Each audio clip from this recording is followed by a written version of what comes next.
So you find us here at some creepy graveyard that we've discovered somewhere near the Crook of Devon. We're actually on our way to find the Witch's Maze, which is apparently just in the woods at the back there. It's a circular maze, and we're going to go and see if we can find our way out of it.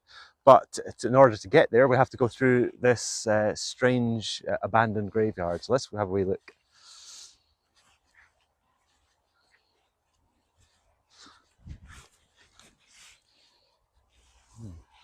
Quite interested to see what's in these trees over here.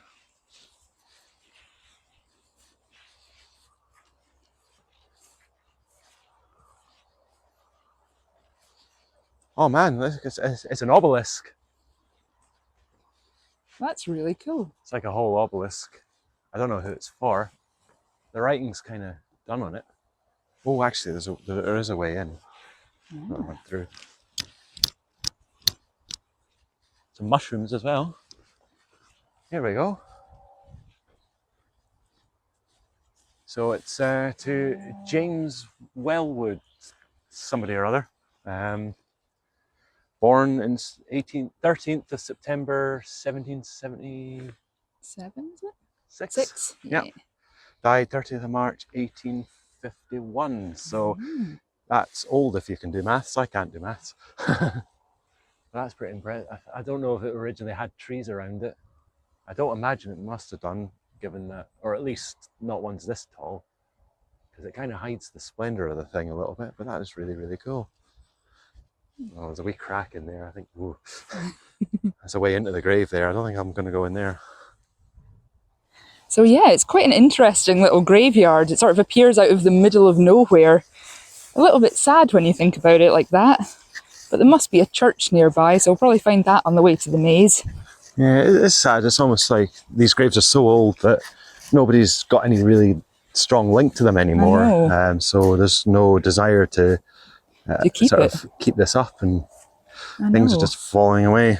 As you can see, there is a broken bit over here. And there's quite a few collapsed tombstones on the left to us. You're actually walking over them a lot of the time, and you don't even know it. A lot of these tabletop kind of ones. Ignore that cow. Excuse me. I didn't mean you. Oh. I didn't mean you. So yeah, this is really cool. I got these cool ornamentations on the pillar. Yeah. And whatever this is. Here we've got one of these really cool memento moris, skull and crossbones, which are fairly common in the graves around here.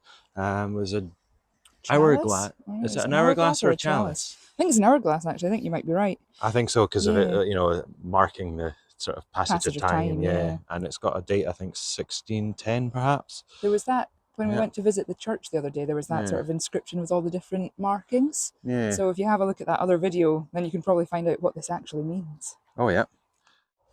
And here is the grave of James Stalker, son of the late Thomas Stalker of Kilduff. And he departed on the 28th of May, 1814, aged only 16 years old. So that's very sad. But they obviously loved him enough to give him this really grand old grave, which has sadly fallen away into the ground. I guess nothing lasts forever, not only people, but the markers that we put up for the people that have passed. Everything goes eventually. Hello.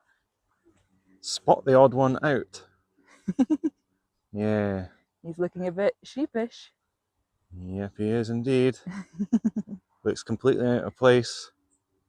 Talking about you right there. No, I'm joking. I'm talking about, obviously, the sheep.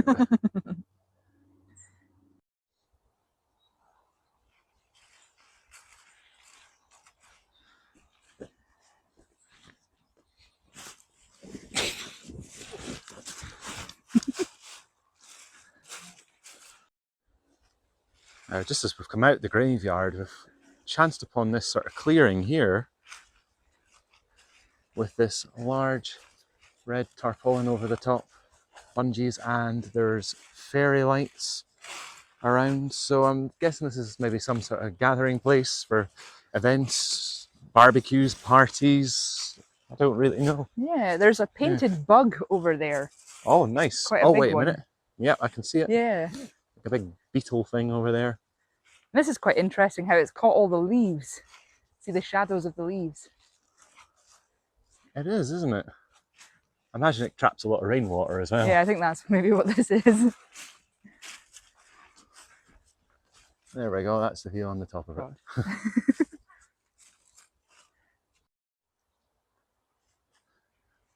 Right, back in the day, they used to call me the Balance Meister because of my incredible balancing skills that I am successfully demonstrating to you now.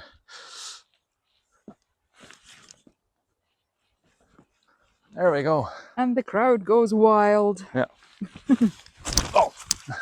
And his knees go crack.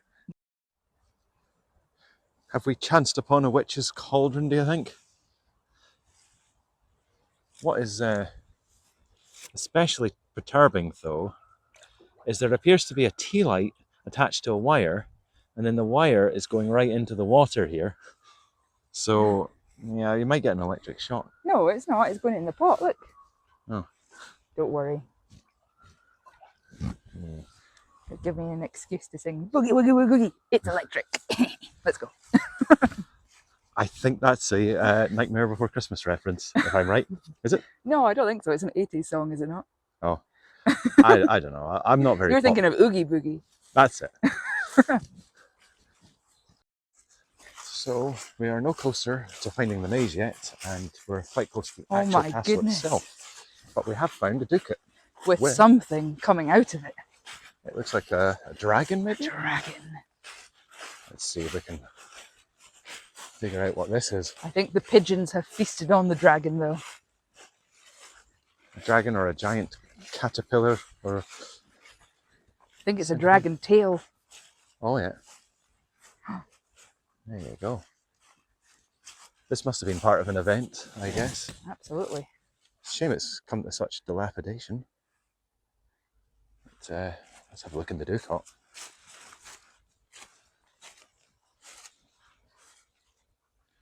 Oh, wait a minute. Look above you, 1751. Do not wake the beast within. 1751.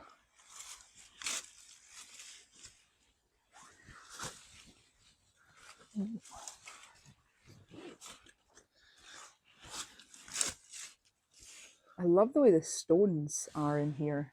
It's a lovely ducat. Completely open to the air now. You can't actually see the ducat holes. No. Is that what you call them? The unless it was like a cattle shed or something. pitchy shells?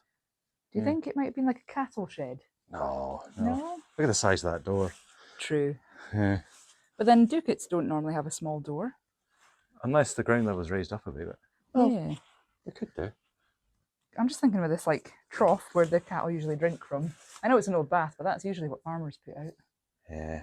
And as you say, there's no holes for the pidgeys. Yeah. Maybe this is a tomb. A makeshift tomb. And actually, see, there's a little hole at the top. Maybe that's, you've buried alive, but it's, so you can breathe. That's a breathe hole. Yeah, but it's been filled in with stones now. Oh no.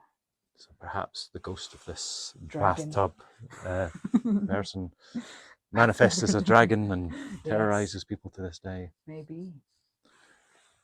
We do hear a lot of shit. This is what makes it fun. Yeah.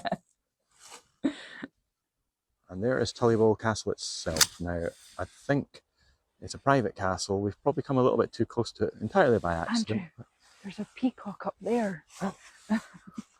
Nice. There's if one we of go around the corner, we might peacocks be able to up see there.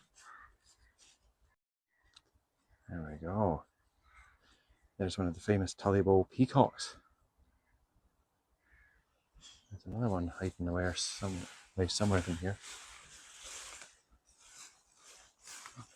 There we go. It's a splendid view, splendid animal cinematography, worthy of Attenborough. But it's pretty cool. I feel like it's about to tail up.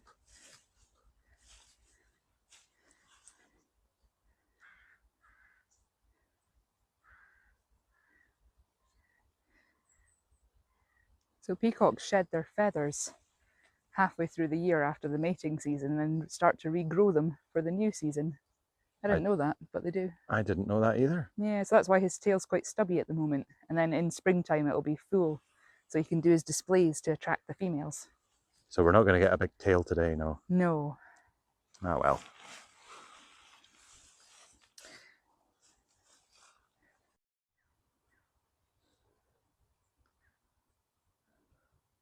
Yeah, he does look a bit bedraggled, doesn't he?